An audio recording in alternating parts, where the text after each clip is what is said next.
bisa dibilang ya kalau misalnya mau ditaruh Fredrin-nya di sini ditukar, aku merasa Fredrin Romer juga it's not a bad choice. Tapi mungkin lebih nggak nyaman buat Samo HT-nya aja. Mungkin memang ya Fredrin bisa aja sih ditaruh di Romer, bukan menjadi sesuatu yang mustahil lah. Yes. Cuman ya yang pasti di sini adalah linknya udah pasti jungle. Nah sisa duanya lagi, gold lane dan juga kemungkinan di Romernya. Kalau memang dia mau menangin rotasi dari mid lane-nya, Grok enak banget. Dengan Grok gift, dia bisa langsung jalan nih seenak dia mau ke atas atau ke bawah dan Angela Lim. Klasik combo yang dijalankan oleh Onyx. Menarik banget. Udah lama banget gak liat Angela ya? Lama banget. Iya. Dia zoning di awalnya kuat. Angela dia punya power yang kuat banget. Bahkan ya banyak yang bilang untuk ngelawan Hilda pun di awal yang invasi ke jungle, Angela tuh mampu. Mampu. Dan dengan slownya ada healnya juga. Ditambah kali ini dia menggunakan konsep one man show. Yang ya kita mungkin lihat dari game sebelumnya di mana cewek memang nggak dapetin landing yang terlalu bagus. Kali ini sudah ada antisipasinya. Karena sudah ada backup global yang bisa dipakai nanti dari hurt guard-nya Angela. Yes, betul. Entah itu buat bantuin cewek ataupun nantinya bisa jadi one man show ke arah Kairinya. Jadi bisa ngacak-ngacak di bagian depan dan Benedetta lapu-lapu. Benedetta jungle. Berarti ini Benedetta jungler yang diamankan oleh Jouga di sini. Yang sebenarnya tadi sebelum lapu-lapu muncul, aku pikir mungkin dari MDS mereka punya potensi untuk ngamanin Benedetta biar ngincer ke arah backline-nya, ke arah seorang Eve. Yang dimana Eve ini bakal jadi kunci penting juga untuk team fight dari Onyx sendiri karena dengan adanya Immobilize lalu slow effect dari seorang Eve di sini ini yang bakal jadi peranan penting lah untuk team fight-nya. Sembari mungkin dari seorang Link-nya ini bakal fokusnya ngincernya ke arah Kari. God lane lagi dari tim MDH. Tapi pick terakhir tentunya dimana Hari menjadi pilihan dari cewek. Yang aku kira mungkin mereka bakal bawa Marksman. Tapi kita tahu kan, kita udah ngelihat Harit waktu di hari pertama loh. Iya, Harit Goldlane sempat terlihat ya di hari pertama sebenarnya. Cuman cukup mengejutkan sih kalau misalnya udah di tangan Onyx kali ini. Berarti oke, kita bakal lihat seperti apa hasilnya nanti. Karena balik lagi ya, flash pick atau cheese pick dari Onyx ini emang suka mengejutkan kita semua. Dan kita akan saksikan bersama perlawanan seperti apa dari MDH. Mereka juga sama-sama punya hero yang bisa ngincer banget nih ke arah backlinernya. Dengan adanya lapu-lapu, kita tahu skillnya sendiri bisa punya mobilitas yang tinggi. Dan ya, we'll see antara MDH Esports dan juga Onyx. Tapi aku suka banget sih pick dari Onyx. Mereka punya early game di mana Link dan juga Angela di sini dengan combo klasik ya. Bisa dimainkan oleh Onyx dan sembari menunggu Harit dari cewek yang kita tahu memang Harit sekarang juga butuh item lah, butuh beberapa item yang mungkin bisa digunakan nanti untuk team fight-nya. Holy Crystal, mungkin Divine Glaive yang akan dimainkan oleh seorang Harit bersama dengan Calamity Reaper. Tapi itu buying time yang akan dilakukan oleh seorang Kairi di early-nya. So menurut aku ini bakal menjadi game dari Onyx kalau mereka eksekusinya bisa perfect sesuai dengan apa yang sudah mungkin diperkirakan oleh kedua belah tim. Jadi kita mau melihat seperti apa? Ini dia tim Indonesia kita, Onyx Esports melawan tim Vietnam MDH. Ya, saatnya Indonesia. Akan kita saksikan bersama-sama, kita kawal bersama-sama juga di mana kedua tim pastinya akan langsung mengambil posisinya masing-masing. Kairi ngebawa Link-nya, hero yang kita tahu sendiri udah handal banget ya kalau misalnya ada di tangan seorang Kairi. Tapi hati-hati, MDH juga membawa beberapa hero comfort mereka. Seperti misalnya Valentina untuk seorang Need My Help yang selalu menjadi prioritas. Iya, benar banget. Tapi kali ini dari area mid-nya Sans dengan Eve-nya akan coba untuk ngejaga sedikit positioning, gak akan terlalu bermain agresif sembari menunggu Samo HT yang bakal coba untuk melakukan rotasi juga. Membiarkan Link-nya dari seorang Kairi dapetin level 4 terlebih dahulu baru bisa bermain lebih agresif mungkin ke area nanti gold lane-nya dari seorang JHH.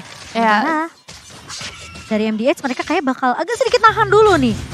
Karena di area atas juga udah mulai terlihat bagaimana pressure yang diberikan oleh seorang Hehe dan juga Jenar mencoba untuk fokus ke arah cewek. Tapi cewek still survive di sana, bahkan mendapatkan first blood ke arah Kari dari Hehehe. Wow, itu mengambil resiko yang cukup bisa dibilang ya berat ya. Karena itu kayak kalau sampai lu flicker terus lu gak bisa dapetin cewek itu udah rugi banget. Dan yang dapetin poin killnya adalah Kairi, Nevin. Ya, itu jadi keuntungan yang besar justru dari Onyx, sebuah counter yang luar biasa. Dan untungnya tadi ada beberapa backupan juga ya masuk di area top lane sehingga membuat Nard gak bisa ngapa-ngapain lagi, hanya bisa mundur untuk ngejaga ke arah wave minionnya aja. Wow, ini jadi pukulan yang cukup menyakitkan hati MDH sih sepertinya, Lim. Ya dan sebenarnya dari cewek sendiri ya, dia terbilang cukup mandiri loh. Dimana lawannya ini selalu berdua gitu kan, babysitter di arah top lane dari Jinard. Tapi ya cewek nggak terlalu yang harus ditempel banget karena dia punya escape dan juga bisa nge-clear secara cepat. Itu spesialnya Harit Goldlane. Iya, tapi kali ini dengan turtle yang sudah mulai muncul, Bayu Besko sudah mulai dikuasai oleh pemain-pemain dari tim Vietnam. Boot sudah mulai datang, tahunnya connect ke arah seorang Jawa, tapi ternyata Jawa masih berhasil untuk mendapatkan Sementara pertarungan masih berlanjut, kali ini terkena dari seorang Kairi-nya, tapi ada Heart Guard. Sementara di sisi lain, dari seorang The King mencoba untuk mengejar ke arah seorang Sans, dan kali ini The King akan menjadi pertukaran 1-1, di mana dari kedua EXP laner tumbang. Iya, memang ada pertukaran di sini, tapi Kairi ya yang bisa dibilang mendapatkan keuntungan terbesar. 2 eliminasi sebagai seorang Link di early game, ini bakal ngebuat potensialnya akan semakin terbuka nantinya ketika memasuki ke area mid game dan juga late gamenya. Dan pasti akan bergeser lagi ke arah gold lane, karena dari seorang Hehe sendiri butuh banyak banget bekal untuk menghadapi dari seorang cewek. Ya, tapi ceweknya di sini bakal mainnya agak sedikit sabar aja kali ya. Sembari tarik ulur, clear minion, dan udah mulai kelihatan rotasi yang dibawakan sama-sama HT kali ini. Babysitnya udah mulai berjalan dari Onyx sendiri. Sementara cewek juga tahu peranan dari Jenar dan tentunya dengan Damian Beset. Kali ini terkena stun dari seorang ceweknya dan langsung di follow dengan cukup cepat, tapi ternyata cewek tidak sempat untuk diselamatkan oleh seorang Samu HT. Dan Sans kali ini agak sedikit datang terlambat juga tadi dari area midnya, sehingga membuat ceweknya harus dipasrahkan tumbang begitu saja di tangan pemain-pemain dari MDH. Iya, trapping yang cukup baik sebenarnya, apalagi dengan disusulnya rotasi ya dari 4 pemain MDH ke area top lane. Ini ngebuat adanya satu keuntungan setidaknya pertukaran, dan kita bakal juga dari sisi emblemnya, Lim. Oke, full cooldown ya untuk cewek sendiri. Jadi pastinya nanti bisa nge-spam dari skillnya ketika dia buka zaman force, itu enak banget. Chrono Dash akan bisa terus digunakan dan impactnya bakal dahsyat. Karena bukan hanya Chrono Dash dari damage-nya doang. Absorb shield-nya juga yang bisa digunakan untuk 1 versus 1 sama carry-nya nanti.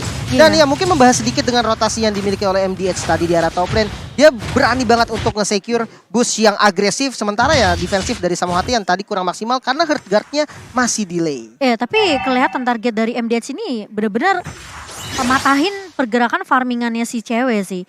Jadi cewek yang mungkin harus agak sedikit dijaga. Dan mungkin rotasi dari seorang Kairi juga yang mungkin lebih berfokus juga untuk ngebantu ceweknya. Jangan sampai Hehe-nya justru dapetin banyak banget momentum untuk ngedapetin farmingannya, sehingga nanti dari goldnya akan kalah. Tapi kali ini Bud mencoba untuk nahan terlebih dahulu, dan bahkan Electro Final Blow udah di pop up bersama dengan Brave Fighter dari seorang The King. Kali ini ada satu buah remote manipulation dari Need My Help yang ngebuat pemain-pemain dari Onyx berhasil untuk dimakan, tapi satu buah TP of Blade bersama dengan harga dari Kairi mencoba untuk menumbangkan pemain-pemain dari MDH, tapi setidaknya Kairi tidak akan terpick off dengan cukup mudah, dan pertukaran 1-1 masih bisa didapatkan oleh Onyx Esports. Iya, XP laner ditukar dengan mid laner. Sebenarnya masih menjadi keuntungan untuk teman Oni, tapi masalahnya kali ini juga berhasil mendapatkan turtle-nya. Turtle Stain by UBS Gold menjadi keuntungan juga buat mereka. Perbedaannya memang belum terlalu jauh ya, belum terlalu terlihat untuk early game kali ini. Masih sama-sama imbang dari segi gold, dari segi objektif. Cuman yang terlihat jelas emang dari tadi ceweknya kena pressure terus ya. Iya, dan yang pastinya teman-teman juga bisa dapetin skin gratis setiap pembelian UBS Gold Bar XM4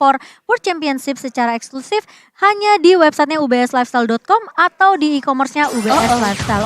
Tapi kali ini Jenar sudah mulai kelihatan. Women Best di pop up lagi, Zaman Force di pop up sama cewek, tapi ceweknya nggak ketangkap. Kali ini Jenar pun hilang, dan bahkan kali ini Kairi mencoba untuk mengejar Hehe. Harus mundur terlebih dahulu, membuat 2 pemain berhasil menjadi korban untuk pemain-pemain dari Onyx. Kali ini berhasil ditumbangkan oleh Kairi, double kill diamankan. Sementara The King masih mau lebih kali ini. Oh my god, what are you doing The King? Masih bisa mundur, namun ternyata tidak bisa menyelamatkan hidup dari seorang The King. Harga bakal dipapar tanpa Blade dari seorang Kairi, masih mau lebih kali ini, dan Jokwa masih bisa untuk menyelamatkan hidupnya. Tapi kalau dia nggak punya Phantom Sense itu mungkin bakal beda cerita, Lim. Iya. Tadi udah mau nebehin dari Samo tuh udah langsung keluar dia. Dia tahu oke, kalau mau dive gue yang TB gitu kan. Ternyata enggak. Mereka lebih memilih main safety. Dia santai lagi, tenang lagi, dan bersekir Fury untuk item pertama dari Link. Itu enak banget sih.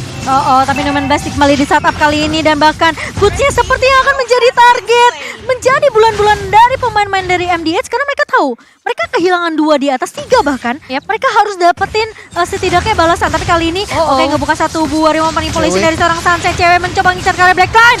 Ceweknya benar-benar nggak mau kali ini. Need My Help tumpah di tangan seorang cewek. Flicker mundur kali ini, berhasil untuk diamankan oleh seorang cewek, sehingga membuat pemain-pemain dari MDH gak bakal bisa untuk mengejar dan menumpahkan cewek. Iya, ini inisiasi yang bagus banget yang dilakukan oleh para pemain dari tim Onyx dengan real manipulation dan pergerakan cewek yang begitu apiknya juga.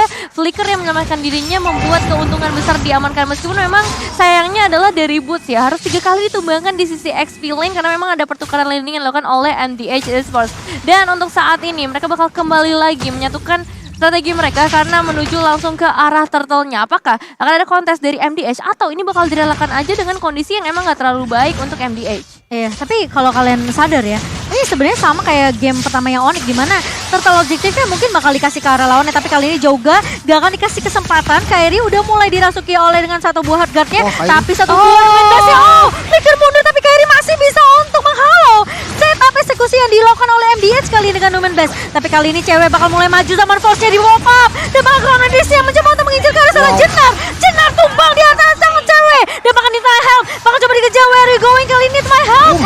Ditampar oleh seorang Suns, slow effect dari Void Crystal, tapi sayangnya berhasil untuk mendapatkan trade tersebut.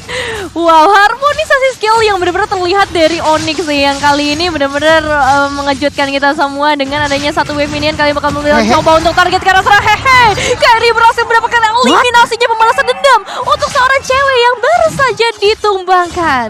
Oh, itu agak greedy gak sih dia? Iya, Defense di outer turret yang lumayan udah sih, Lim. minionnya udah di-clear gitu kan. Sementara minionnya Onyx udah masuk semua ke daerah outer turretnya tadi. Dan sebenarnya kalau misalkan tadi memang dia maupun itu harus komunikasi tuh ketika Benedetta-nya masuk, dia ikut juga masuk. Tapi sayangnya Benedetta-nya udah keluar, dia baru datang dan ya langsung jadi target utama. Ini linknya sakit gitu kan, dia unggul level dan itemnya juga nggak main-main. Mungkin ya kita membahas sedikit dengan turtle yang sebelumnya, di mana tadi kayak mungkin Kairinya udah maju tapi dia mundur lagi. Alasannya hanya satu, purple buff-nya habis.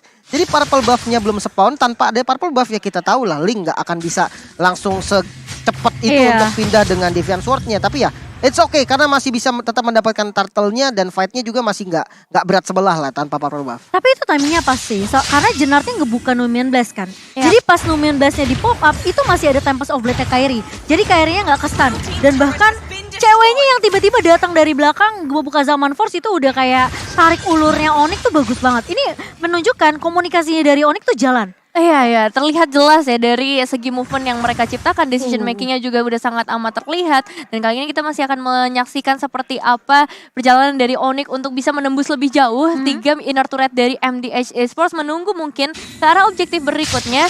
Namun Samo udah mulai menunggu nih dari seorang Jouga informasi penting untuk seorang Kairi langsung memberikan sebuah inisiasi. Iya, tapi mengejar ke arah Jouga sepertinya agak capek dari Kairi ya.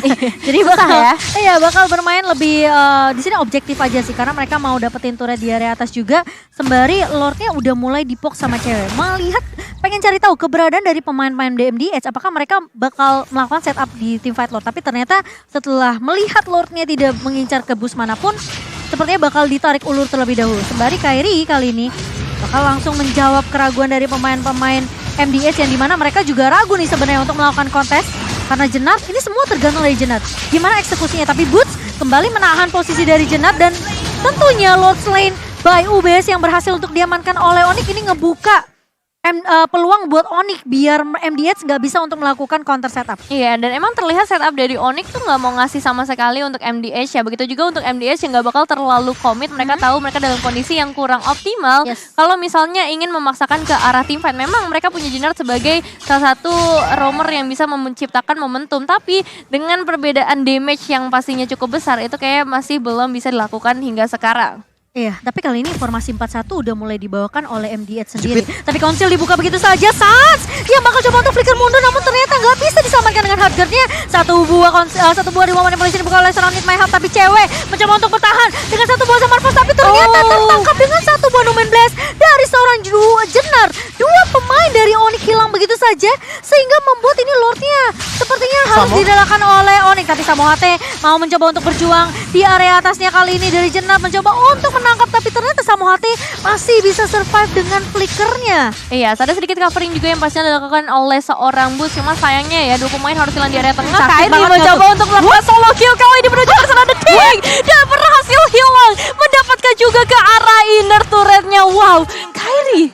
Wow, itu agak sedikit. Mungkin dari The King mikir kayak oke, dia fight dengan sisa satu minion, tapi masalahnya Kairi kali ini masih mau lebih, dan Tempest of Blade dari Need My Help sempat untuk nge-copy ke arah Tempest of Blade nih ya. Tempest of Blade dibalaskan oleh Tempest of Blade, namun Kairi hanya memberikan poke damage aja ke arah seorang Need My Help. Dan tadi ya kalau misalnya tim fight di bawah tuh, ketika dia lawan The King, The Kingnya mungkin mikir oke, masih ada damage turret. Tapi ini ingat, Kairi yang udah punya Endless Battle, udah punya lifesteal juga. Liv. Iya, dan sebenarnya perbedaan level juga yang jadi pengaruh Iya. ya. Lihat item dari lapu-lapu The King.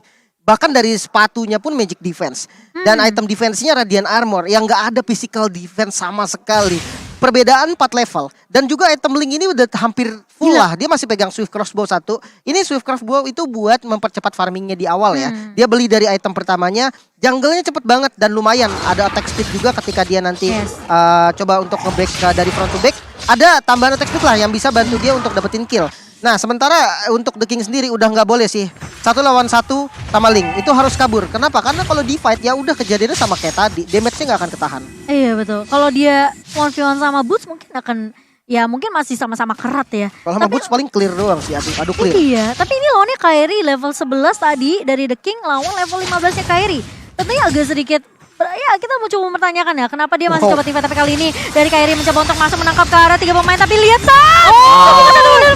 dan bahkan terus Oblate-nya connect. The King mencoba untuk menahan Braver Fighter dan dia harus flicker mundur. Sementara juga mencoba untuk mengcover pemain-pemain dari MDS, namun 2 pemain sudah tumbang terlebih dahulu di tangan seorang Kairi. Dan di momen yang benar-benar pas banget karena sebentar lagi mereka akan langsung menuju ke arah Lordnya tanpa adanya 2 pemain yaitu Nard dan juga Hehe. Ini bakal jadi hal yang cukup mudah untuk Onyx mendapatkan ke arah objektif berikutnya. Dan buat kalian yang pengen mendapatkan official M4 merchandise bisa langsung ke geng Asia sekarang juga. Benar, dan ini bakal jadi Lord selain by UBS yang free untuk Onyx Esports tentunya. Kemenangan harusnya sudah di depan mata oleh tim Indonesia, tapi harus berhati-hati juga karena lagi-lagi ya MDS mereka bisa aja melakukan hal yang sama kayak tadi Lin, kayak conceal, tiba-tiba ngeculik ke arah Sans, ngebuat Samo HT harus ngebuka 1 buah hard guard-nya. Jadi ya masih harus diwaspadai juga lah dari tim Indonesia sendiri. Dan buat teman-teman yang lagi nobar, kalian bisa order tentunya makanan dengan memanfaatkan diskon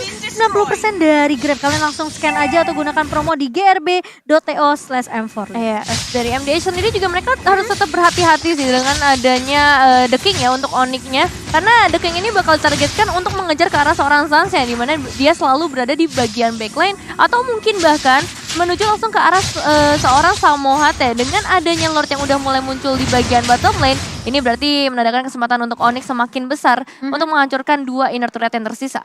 Nah ini sekarang Samo HT posisinya cukup jauh menjaga posisinya terlebih dahulu, dan Kairi bakal berfokus untuk mendapatkan objektif turret sebanyak-banyak nih di area atas sembari Lord yang akan digiring oleh pemain-pemain dari Onyx di area bawahnya. Sementara kali ini dengan adanya eksekusi yang akan dilakukan oleh Onyx kali ini, Lordnya sudah mulai menggabruk dan bahkan Boots masuk! Flicker! Zaman force dibuka oleh seorang cewek kali ini. Coba udah hanya mengenai ke arah seorang Boots, tapi Boots masih cukup tanky dari belakang dan bahkan tahunnya connect. The King tumbang kali ini. 3 pemain hilang dari MDS sampai Soblade dibuka oleh seorang Kairi. Cewek masih mau lebih dan bahkan Lordnya berfokus terhadap base-nya, double kill diamankan. Jenar tumbang dan kali ini Onyx Esports tentunya memantapkan langkah mereka di upper bracket. Congratulations Onyx, saatnya Indonesia membawa tim Indonesia kali ini langsung mengamankan posisinya di babak upper bracket dengan perjalanan yang bisa dibilang cukup mulus. Untuk match kali ini mereka membuktikan kelayakan mereka di M4 World Championship.